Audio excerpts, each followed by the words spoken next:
I've been doing a lot of thinking about that whole overlay widget disaster, and honestly, I'm embarrassed. For weeks I was telling everyone that Clara was this rigid, unhelpful robot.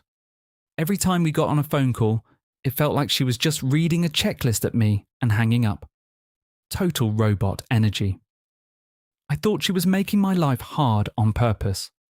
I was so convinced I was the smart one for finding a cheat code, this software overlay, that I didn't even realize I was the one making the whole situation impossible. But then I finally stopped emailing and stopped the panicked phone calls, and I went into her office. And I realized something. Clara isn't a robot. She's actually a really nice person. She wasn't being difficult.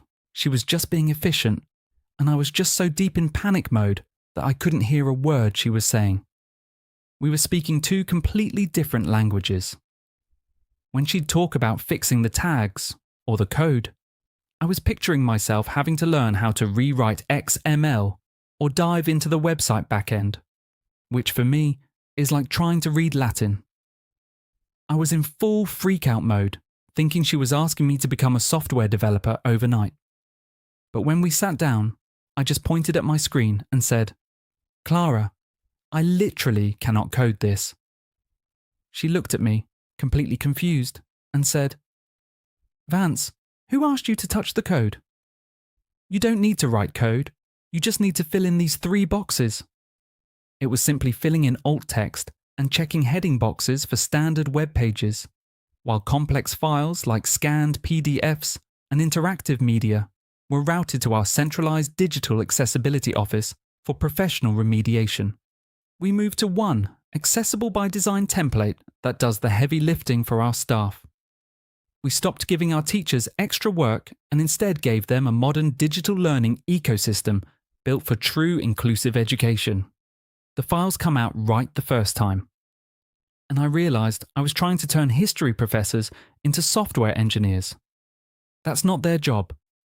I stopped acting like I had to solve every technical problem myself, and we built a real centralized team, actual accessibility specialists, so that our teachers can get back to what they do best: teaching. If a document needs heavy-duty remediation, it goes to the experts, not the faculty. I thought I needed a cheat code to avoid doing the work, and all I did was create a bigger mess. We now require voluntary product accessibility templates, VPATs, to produce actual accessibility conformance reports, ACRs. And we won't sign a contract without a strict legal indemnification clause. Look, I'm curious. Have you ever been in a spot where you were so convinced a problem was impossible that you were ready to quit, only to realize you were just speaking a different language than your team? What was that lightbulb moment for you when you finally bridged that gap? Let me know in the comments below. You have reached the end of this sequence, but there is plenty more to uncover. If you found this breakdown valuable, make sure to hit the subscribe button so you do not miss the next investigation. You can either replay this scenario from the beginning or click to start the next one whenever you are ready.